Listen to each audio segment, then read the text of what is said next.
नमस्कार मित्रों, online class में आपका स्वागत है। हम हिंदी व्याकरण को लेकर क्लास प्रारंभ कर रहे हैं। पहले 1 अगस्त को प्रारंभ करने वाले थे, लेकिन कोई कारणवश से कल क्लास प्रारंभ नहीं हो पाई। आज से क्लास प्रारंभ हो रही है। हिंदी व्याकरण का विषय हमेशा और हमेशा के लिए पर डे आपको एक न एक कोई नया टॉपिक मिलेगा। 2 महीने 3 महीने जब तक व्याकरण चलेगी तब तक ये चलता रहेगा। बाद में हिंदी साहित्य का क्लास रहेगा, इसलिए आप चैनल को सब्सक्राइब कर लें। और हम सबसे पहले आज पढ़ने वाले हैं व्याकरण। व्याकरण की परिभाषा। व्याकरण की परिभाषा, व्याकरण वह विद्या है जिसके प्रयोग से और जिसे सीखकर हम हिंदी भाषा को शुद्ध तरीके से बोलना, लिखना और सीखना, बोलना, लिखना और पढ़ना सीख सकते हैं। हमेशा ध्यान रखना, व्याकरण के बिना कोई भी भाषा अधूरी है। चाहे संस्कृत हो, चाहे हिंदी हो, चाहे अंग्रेजी हो, कोई भी भाषा व्याकरण के बिना अधूरी है। इसलिए हमें सबसे पहले भाषा को पढ़ने से पहले व्याकरण को सीखना बहुत जरूरी है। हिंदी व्याकरण में व्याकरण की परिभाषा समझना, उसके बाद में व्याकरण के भेद। व्याकरण के भेद 4 प्रकार के होते हैं।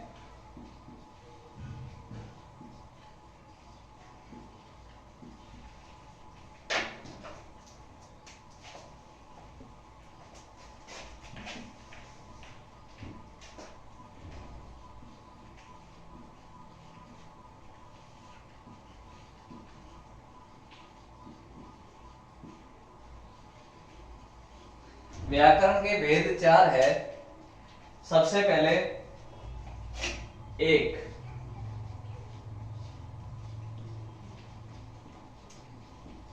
वर्ण विचार, 2 नंबर है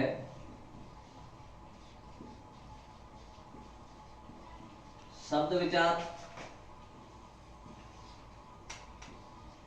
3 है पद विचार और 4 नंबर है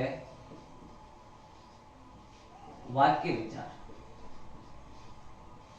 आप प्रतिदिन क्लास अटेंड करेंगे तो आपको समझ में आएगा, क्योंकि स्टेप वाइज हम चलेंगे। हिंदी व्याकरण को सबसे पहले हमने हिंदी का व्याकरण शब्द लिया, व्याकरण की हमने परिभाषा बताई। व्याकरण वह विद्या है जिसके प्रयोग से और जिसे सीखकर हम हिंदी भाषा को शुद्ध तरीके से, यदि हिंदी भाषा को शुद्ध रूप से बोलना है, हमें पढ़ना है, लिखना है, तो व्याकरण को हमें समझना पड़ेगा, व्याकरण को हमें पढ़ना पड़ेगा। व्याकरण के 4 भेद है, व्याकरण के अंग है वो 4 है, जैसे वर्ण विचार, शब्द विचार, पद विचार और वाक्य विचार। इसमें हम काफी लोगों ने पढ़ा होगा, अलग अलग स्टेप में हम लेंगे। हम अभी लेंगे वर्ण विचार को। वर्ण विचार क्या है? आज का हमें क्लास के अंदर पूरा वर्ण विचार ही पढ़ेंगे। वर्ण विचार, वर्ण क्या है? एक अक्षर का छोटी इकाई, सबसे छोटी इकाई, उसको हम हिंदी भाषा में ध्वनि भी बोलते हैं।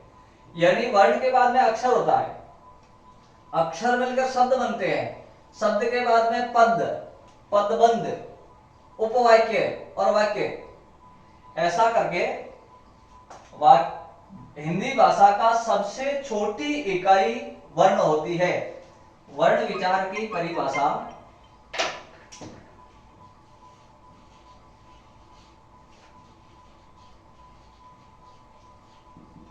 वर्ण विचार की परिभाषा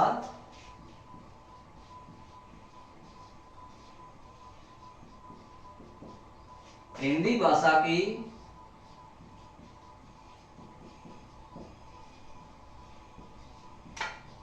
सबसे छोटी इकाई वर्ण या ध्वनि होती है।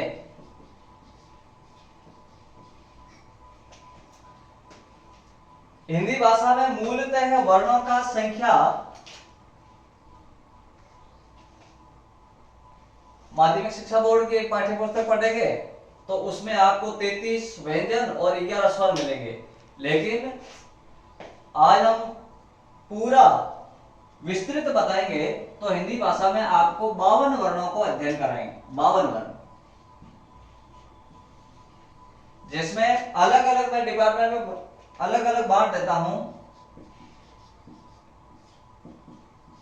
स्वर 11,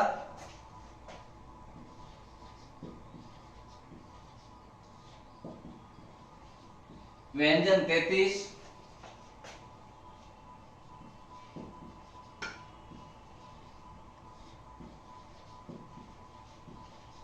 संयुक्त व्यंजन 4,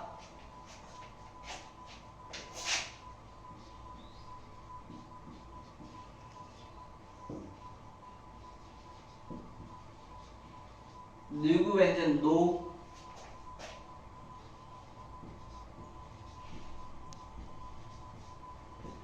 अनुस्वार 1,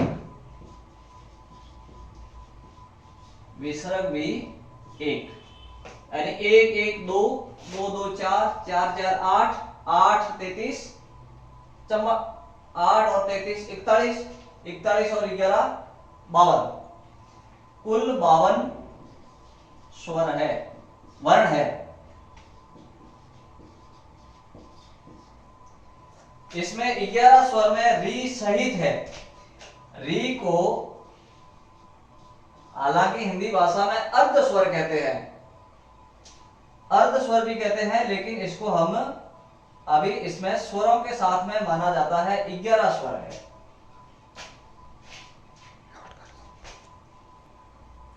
तो कुल 52 वर्ण हो गए।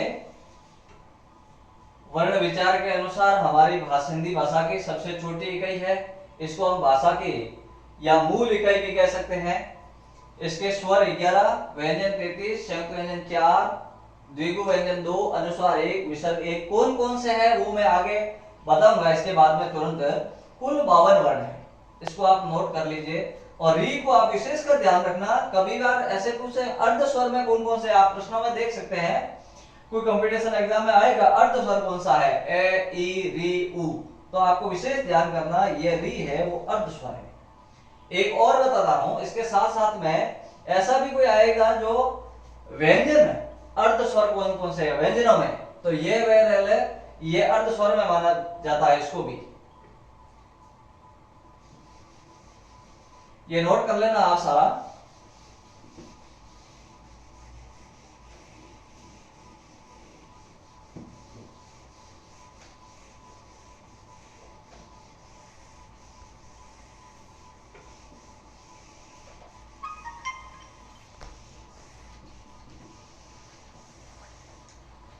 अब हम पढ़ेंगे स्वर।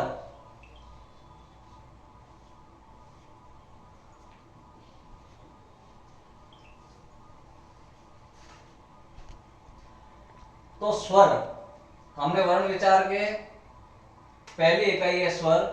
स्वर उन ध्वनियों को कहेंगे जो बिना किसी अन्य वर्ण की सहायता से उच्चारित हो, अर्थात स्वतंत्र रूप से बोले जाने वाले वर्ण होते हैं वो स्वर कहलाते हैं। जैसे ए के साथ में किसी को साथ में बोलना की आवश्यकता नहीं रहती है, ये एक स्वतंत्र ध्वनि है, इसको हम स्वर कहेंगे। आ ये एक स्वतंत्र ध्वनि है। ई ये एक स्वतंत्र ध्वनि है। इसलिए जैसे क के साथ में क्या होता है, क अलंत धन ए के साथ में इसका मेल होता है, इसलिए इसको व्यंजन कहते हैं। बाकी स्वर होते हैं वो बिल्कुल स्वतंत्र होते हैं, इसके साथ में कोई वर्ण का उच्चारण नहीं होता है, इसलिए यह स्वर की परिभाषा है। स्वर के भेद, स्वर दो प्रकार के होते हैं।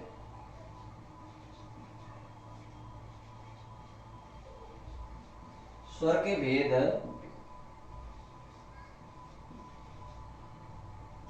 आश्व स्वर,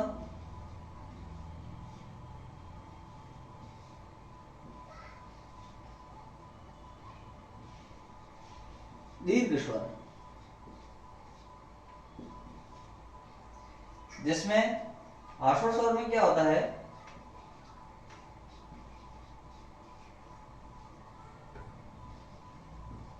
अ ई उ री।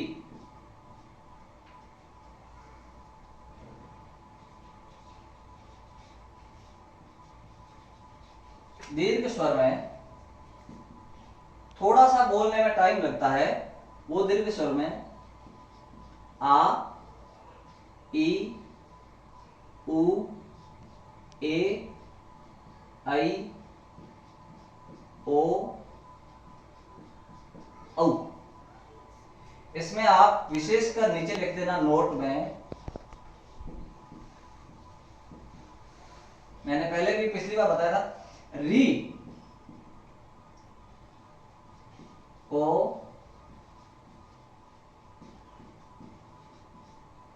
अर्ध स्वर भी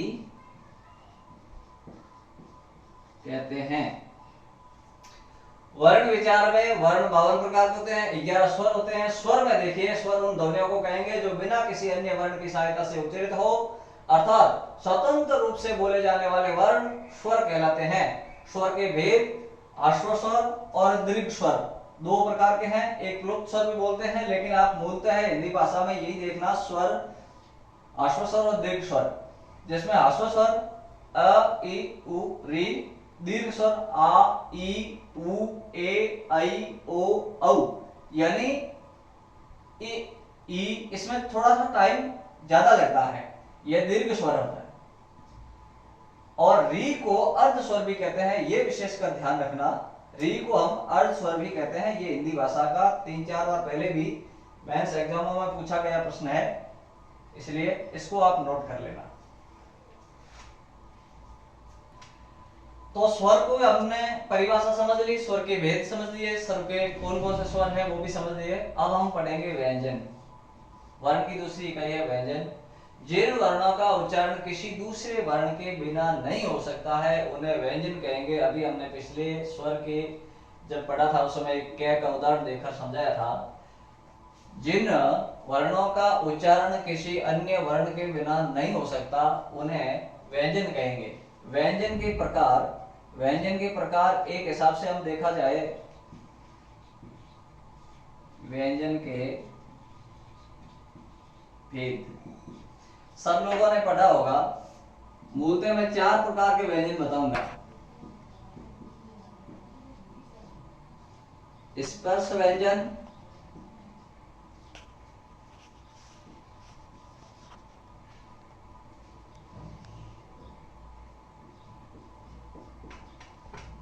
अंतस्थ व्यंजन,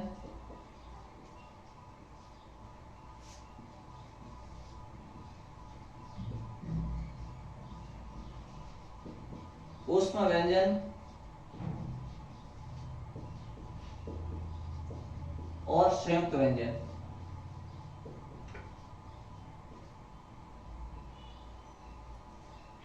स्पर्श व्यंजन, अंतस्थ व्यंजन, ऊष्म व्यंजन, संयुक्त व्यंजन, यह व्यंजन के भेद है। व्यंजन की परिभाषा और व्यंजन के भेद अब हम पढ़ेंगे अलग से। स्पर्श व्यंजन की परिभाषा और स्पर्श व्यंजन कौन कौन से है।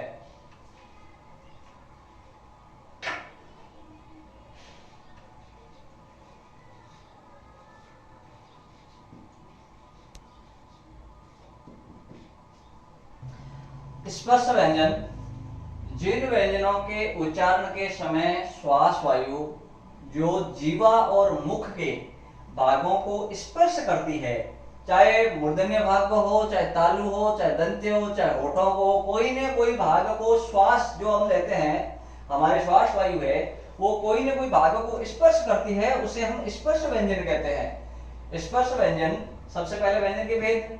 व्यंजन में सबसे पहले पहला व्यंजन है स्पर्श व्यंजन। स्पर्श व्यंजन की परिभाषा देखना, जिन व्यंजनों के उच्चारण के समय श्वास वायु को मुख और जीवा के कोई न कोई भाग को स्पर्श करती है, उसे हम स्पर्शी व्यंजन कहते हैं। स्पर्शी व्यंजन कौन कौन से हैं तो देखना, क वर्ग, यानी क वर्ग में क्या, क ख ग घ ड़, ये स्पर्श व्यंजन है। वैसे ही च वर्ग, त वर्ग, त वर्ग और प वर्ग। ये लिखने की आवश्यकता नहीं है ना, क्योंकि सबको ध्यान में है। च में च छ ज झ ण, ट ठ ड ढ ञ, त थ द ध न प फ ब भ म, ये 25 25 है जो स्पर्शी व्यंजन है। हमें पूछ लिया जाए स्पर्शी व्यंजन इनमें से कौन सा नहीं है, तो एक ऑप्शन में दे दिया जाए श, एक ख, एक प, एक ट, तो हमें देखना है श नहीं है। ठीक है, ऐसे ही आपको स्पर्शी व्यंजन कैसे लगाकर कैसे मैं तक स्पर्शी व्यंजन है, कैसे मैं तक 25 व्यंजन स्पर्शी व्यंजन है। अब हम पढ़ेंगे अंतस्थ व्यंजन। ये एक बार उतार लेना। अंतस्थ व्यंजन, अंतस्थ व्यंजन में अंतः का मतलब होता है भीतर, अंदर। ऐसे व्यंजन जो उच्चारण करते समय मुख के अंदर ही रह जाता है, मुख के भीतर ही रह जाता है, जैसे य, र, ल, व। ये एक बार आप उच्चारण कीजिए। ओष्ठ, दंत्य, मूर्धन्य या फिर जीवा पर कोई फर्क नहीं पड़ता है, तालु वगैरह कुछ फर्क नहीं पड़ता है। ल, र, ल, व यह सीधे ही उच्चारण होता है और मुख के अंदर ही उच्चारण रह जाता है। इसीलिए उसको हम एक दृष्टि से देखा जाए तो व्यंजनों में अर्ध स्वर कहते हैं, व्यंजनों में इसको अर्ध स्वर कहते हैं।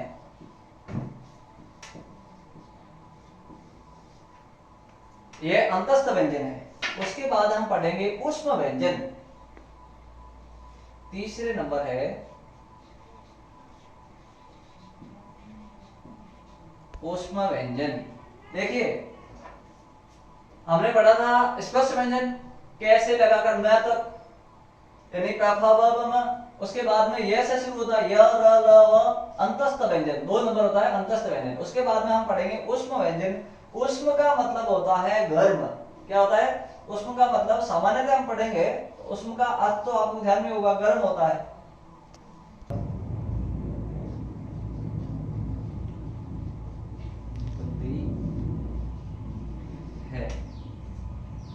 तो ऊष्म व्यंजन, जैसा कि हम जानते हैं ऊष्म का अर्थ गर्म होता है, जिसका उच्चारण करते समय जिस वर्ण का, जिस व्यंजन का उच्चारण करते समय वायु मुख से रगड़ खाकर ऊष्मा पैदा करती हो, जैसे श, श। ऐसे आप एक बार उच्चारण करना, अर्थात उच्चारण करते समय गर्म हवा निकलती है, उसे हम ऊष्म व्यंजन कहते हैं। ऊष्म व्यंजन कौन कौन से हैं? श, श, श, ह। 4 ऊष्म व्यंजन है।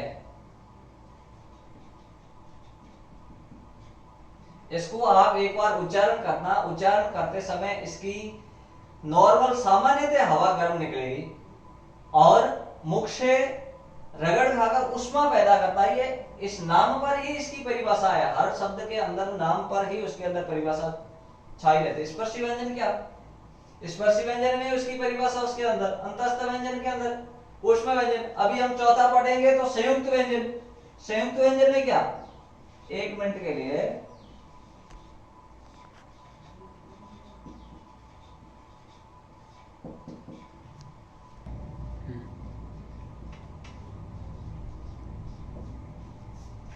संयुक्त व्यंजन, इसके अंदर भी परिभाषा इसके नाम के अंदर छुपी हुई है। यानी ऐसे व्यंजन जो 2 या 2 से अधिक व्यंजनों के मेल से बने, उन्हें संयुक्त व्यंजन कहते हैं। संयुक्त का मतलब क्या? 2 या 2 से अधिक जुड़ना, उसे हम संयुक्त कहेंगे। जैसे क्ष, इसको हम क्या क्या मेल खाएंगे? क हलंत, धन श हलंत, अ, ये मिलकर क्ष बना। वैसे ही त्र, त हलंत, र हलंत, अ।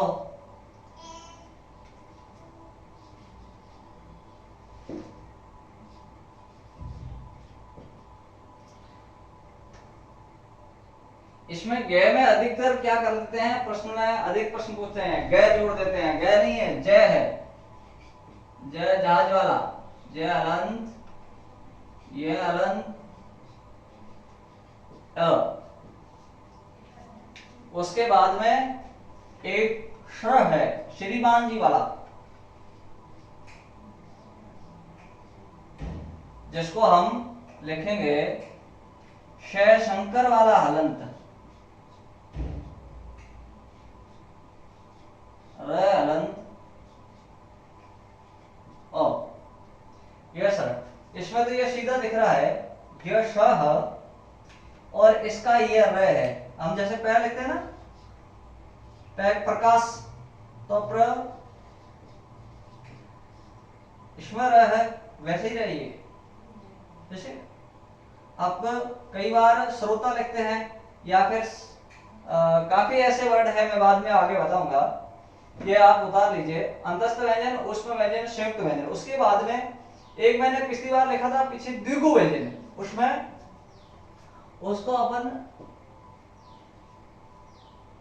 अयोगवाह भी कहते हैं, अयोगवाह भी कहते हैं, ड ड।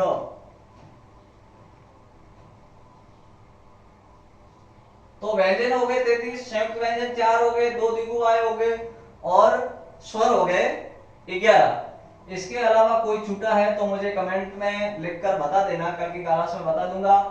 आज हमने हिंदी व्याकरण का, व्याकरण की परिभाषा और व्याकरण के भेद, व्याकरण के भेदों में सबसे पहला भेद था वर्ण विचार या वर्ण व्यवस्था कह सकते हैं, शब्द व्यवस्था, शब्द विचार। उस प्रकार वर्ण व्यवस्था को सबसे पहले वर्ण विचार को हमने पढ़ा है। वर्ण विचार में स्वर और व्यंजन, स्वर के अलग अलग प्रारूप, रूप, भेद और उसकी परिभाषा, व्यंजन, व्यंजन के भेद, व्यंजन की परिभाषा, व्यंजनों के भेदों की परिभाषा समझ में आए।